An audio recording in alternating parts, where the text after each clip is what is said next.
Hello everyone, मेरा नाम प्रतिभा बिश्नोई है और एग्रीकल्चर विजन के यूट्यूब चैनल पे मैं आप सभी लोगों का हार्दिक स्वागत करती हूँ।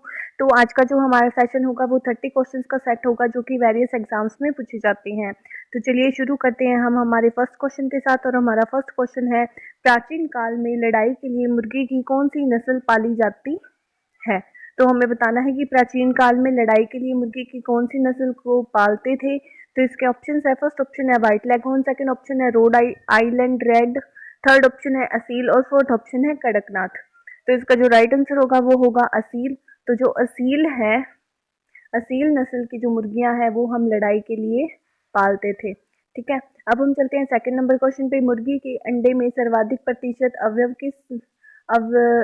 प्रतिशत किस अवयव का पाया जाता है। तो हमें बताना है कि मुर्गी का जो अंडा होता है उसमें सबसे ज्यादा कौन सा अवयव पाया जाता है। तो इसके ऑप्शन है, फर्स्ट ऑप्शन है जल, सेकंड ऑप्शन है प्रोटीन, थर्ड ऑप्शन है वसा, फोर्थ ऑप्शन है खनिज लवण। तो इसका जो राइट आंसर होगा वो होगा जल। तो मुर्गी का जो अंडा होता है उसमें सबसे ज्यादा जल पाया जाता है। अब हम चलते हैं थर्ड नंबर क्वेश्चन पे। खनिज मृदा में खनिज पदार्थों का प्रतिशत पाया जाता है। तो इसके ऑप्शन है, फर्स्ट ऑप्शन है 50, सेकंड ऑप्शन है 40, थर्ड ऑप्शन है 45, फोर्थ ऑप्शन है 35। तो इसका जो राइट आंसर होगा वो होगा 45। तो जो खनिज मृदा होती है उसमें खनिज पदार्थों का प्रतिशत 45% पाया जाता है। अब हम चलते हैं 4 नंबर क्वेश्चन पे। मृदा में ठोस भाग कितने प्रतिशत होता है। तो इसके ऑप्शन है, फर्स्ट ऑप्शन है 50, सेकंड ऑप्शन है 20 से 30, थर्ड ऑप्शन है 10 से कम और फोर्थ ऑप्शन है 90। तो जो मृदा में ठोस भाग होता है, सॉलिड भाग होता है, वो 50% तक 50% तक होता है। अब हम चलते हैं 5 नंबर क्वेश्चन पे। मृदा में जीवांश पदार्थ के प्रमुख स्रोत हैं।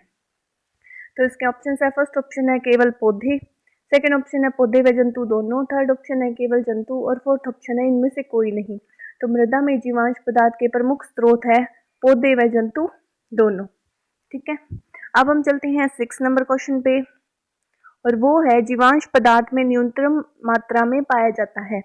तो इसके ऑप्शन है, फर्स्ट ऑप्शन है कार्बन, सेकंड ऑप्शन है ऑक्सीजन, थर्ड ऑप्शन है हाइड्रोजन, फोर्थ ऑप्शन है लोहा। तो जो जीवांश पदार्थ होते हैं उसमें न्यूनतम मात्रा में लोहा पाया जाता है। ठीक है, अब हम चलते हैं 7 नंबर क्वेश्चन पे। आयन विनिमय एक प्रक्रम है। इसके ऑप्शन है, फर्स्ट ऑप्शन है उत्क्रमणीय प्रक्रिया, सेकंड ऑप्शन है अनुत्क्रमणीय प्रक्रिया, थर्ड ऑप्शन है दोनों प्रक्रम और फोर्थ ऑप्शन है इनमें से कोई नहीं। तो आयन विनिमय है वो एक उत्क्रमणीय प्रोसेस है। ठीक है, अब हम चलते हैं 8 नंबर क्वेश्चन पे।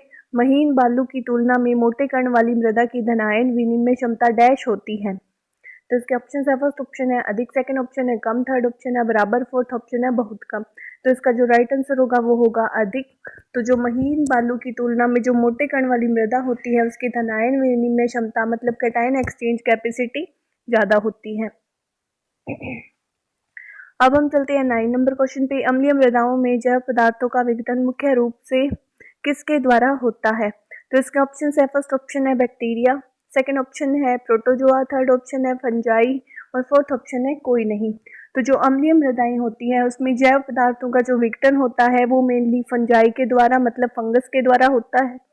ठीक है, अब हम चलते हैं 10 नंबर क्वेश्चन पे। जिप्सम में कैल्शियम पाया जाता है। तो इसके ऑप्शन है, फर्स्ट ऑप्शन है 23.2%, सेकंड ऑप्शन है 50%, थर्ड ऑप्शन है 0.5% और फोर्थ ऑप्शन है 5.0%। तो इसका जो राइट आंसर होगा वो होगा 23.2%। तो जो जिप्सम होता है उसमें 23.2% तक कैल्शियम पाया जाता है। अब हम चलते हैं 11 नंबर क्वेश्चन पे। निम्न में से कौन सा मृदा सुधारक नहीं है। तो इसके ऑप्शन है, फर्स्ट ऑप्शन है जिप्सम, सेकंड ऑप्शन है गंधक, थर्ड ऑप्शन है चूना और फोर्थ ऑप्शन है सोडियम कार्बामेट। तो इसका जो राइट आंसर होगा वो होगा सोडियम कार्बोनेट। तो जो सोडियम कार्बोनेट होता है वो एक मृदा सुधारक नहीं है, जबकि जो जिप्सम है, चूना है और गंधक है सभी एज ए जो सोइल अमेंडमेंट है उसके रूप में काम करते हैं। अब हम चलते हैं 12 नंबर क्वेश्चन पे। सूक्ष्म पोषक तत्व है। तो इसके ऑप्शन है, फर्स्ट ऑप्शन है नाइट्रोजन, सेकंड ऑप्शन है फास्फोरस, थर्ड ऑप्शन है पोटाश, फोर्थ ऑप्शन है कॉपर। तो इसका जो राइट आंसर होगा वो होगा कॉपर, जबकि जो नाइट्रोजन, फास्फोरस, पोटाश है वो सूक्ष्म पोषक तत्व नहीं है, वो मैक्रो न्यूट्रिएंट्स है। ठीक है, अब हम चलते हैं 13 नंबर क्वेश्चन पे और वो है, जिप्सम का उपयोग भूमि सुधार में किया जाता है।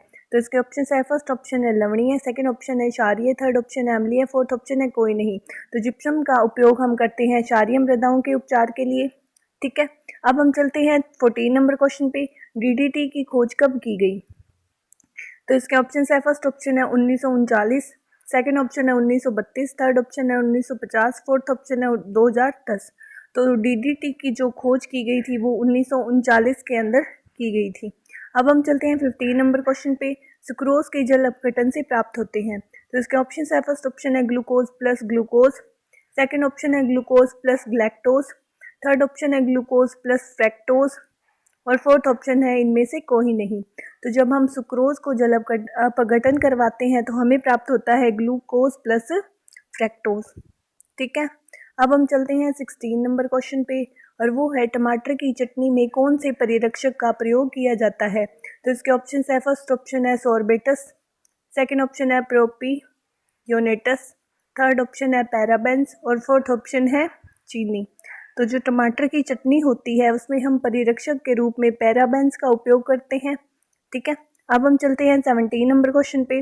धान की फसल में किस जैव उर्वरक का उपयोग किया जाता है? तो इसके ऑप्शन है, फर्स्ट ऑप्शन है नीलहरी शैवाल, सेकंड ऑप्शन है एजोला, थर्ड ऑप्शन है एक व दो दोनों और फोर्थ ऑप्शन है एचेटोबैक्टर। तो जो धान की फसल होती है उसमें नीलहरी शैवाल और जो एजोला है इन दोनों का ही एज ए बायो फर्टिलाइजर हम यूज़ करते हैं। ठीक है, अब हम चलते हैं 18 नंबर क्वेश्चन पे और वो है दूध के संगठन को प्रभावित करने वाले पशु कारक हैं। तो इसके ऑप्शन है, फर्स्ट ऑप्शन है प्रजाति, सेकंड ऑप्शन है नस्ल, थर्ड ऑप्शन है आहार, फोर्थ ऑप्शन है सभी। तो इसका जो राइट आंसर होगा वो होगा सभी। तो जो पशु की प्रजाति होती है, उसकी नस्ल होती है, उसका आहार होता है, वो सभी दूध के संगठन को प्रभावित करते हैं।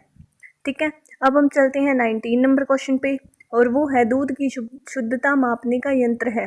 तो इसके ऑप्शन है, फर्स्ट ऑप्शन है लैक्टोमीटर, सेकंड ऑप्शन है बैरोमीटर, थर्ड ऑप्शन है नैनोमीटर, फोर्थ ऑप्शन है कोई नहीं। तो दूध की शुद्धता मापने वाला यंत्र है लैक्टोमीटर। ठीक है, अब हम चलते हैं 20 नंबर क्वेश्चन पे। मृदा प्रोफाइल के ए व ब संस्तरों को मिलाकर कहते हैं। तो इसके ऑप्शन है, फर्स्ट ऑप्शन है पेडोन, सेकंड ऑप्शन है उप संस्तर, थर्ड ऑप्शन है सोलन और फोर्थ ऑप्शन है कोई नहीं। तो जो सॉइल प्रोफाइल के ए व बी संस्तरों को मिलाकर हम कंबाइनली कहते हैं सोलन। ठीक है, अब हम चलते हैं 21 नंबर क्वेश्चन पे और वो है आग्नेय चट्टानें अपनी स्थिति के अनुसार विभाजित की जाती हैं। इसके ऑप्शन है, फर्स्ट ऑप्शन है 4 श्रेणियों में, सेकंड ऑप्शन है 3 श्रेणियों में, थर्ड ऑप्शन है 5 श्रेणियों में और फोर्थ ऑप्शन है 2 श्रेणियों में। तो इसका जो राइट आंसर होगा वो होगा 2 श्रेणियों में। तो जो आग्नेय चट्टानें होती है उन्हें अपनी स्थिति के अनुसार 2 श्रेणियों में विभाजित किया गया है। अब हम चलते हैं 22 नंबर क्वेश्चन पे। खनिजों के साथ जल अणुओं के रासायनिक संयोग को कहते हैं। तो इसके ऑप्शन है, फर्स्ट ऑप्शन है जल विश्लेषण, सेकंड ऑप्शन है अपचयन, थर्ड ऑप्शन है ऑक्सीकरण और फोर्थ ऑप्शन है जलयोजन। तो इसका जो राइट आंसर होगा वो होगा जलयोजन। तो खनिजों के साथ जल अणुओं के रासायनिक संयोग को हम जलयोजन के नाम से जानते हैं। अब हम चलते हैं 23 नंबर क्वेश्चन पे। उचित कणाकार होने से मृदा के रंध्रों की संख्या होती है। तो इसके ऑप्शन है, फर्स्ट ऑप्शन है अधिक, सेकंड ऑप्शन है कम, थर्ड ऑप्शन है मध्यम और फोर्थ ऑप्शन है कोई नहीं। तो इसका जो राइट आंसर होगा वो होगा अधिक। उचित कणाकार होने से जो मृदा के रंध्र है उनकी संख्या भी अधिक हो जाती है। अब हम चलते हैं 24 नंबर क्वेश्चन पे। वायु की गति तेज होने पर गैसों का विनिमय होता है। तो इसके ऑप्शन है, फर्स्ट ऑप्शन है अधिक, सेकंड ऑप्शन है कम, थर्ड ऑप्शन है मध्यम, फोर्थ ऑप्शन है उपरोक्त में से कोई नहीं। तो वायु की गति तेज होने पर जो गैसों का विनिमय है वो भी अधिक हो जाता है। अब हम चलते हैं 25 नंबर क्वेश्चन पे और वो है ह्यूमस की विशिष्ट ऊष्मा होती है। तो हमें बताना है कि ह्यूमस की स्पेसिफिक हीट कितनी होती है। तो इसके ऑप्शन है, फर्स्ट ऑप्शन है 0.2, सेकंड ऑप्शन है 0.5, थर्ड ऑप्शन है 0.8 और फोर्थ ऑप्शन है 0.6।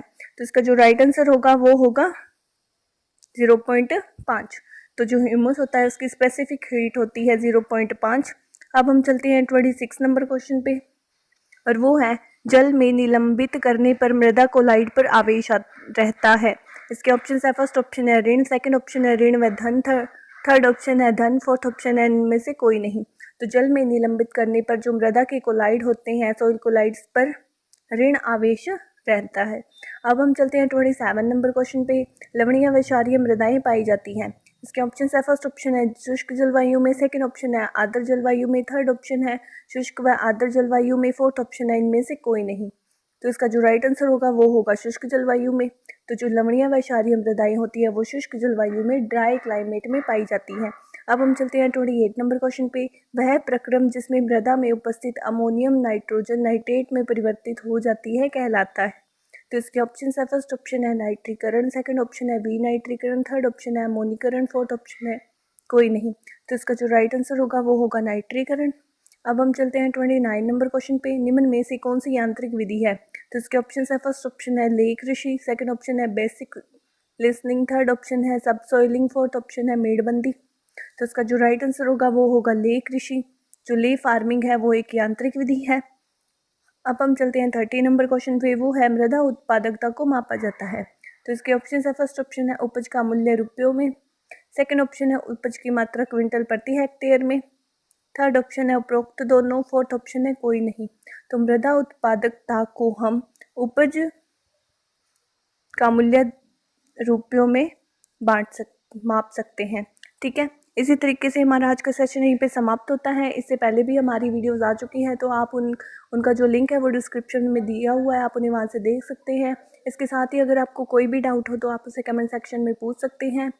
अगर आपको वीडियो अच्छी लगी तो आप इसे लाइक ज़रूर कीजिएगा। Thank you.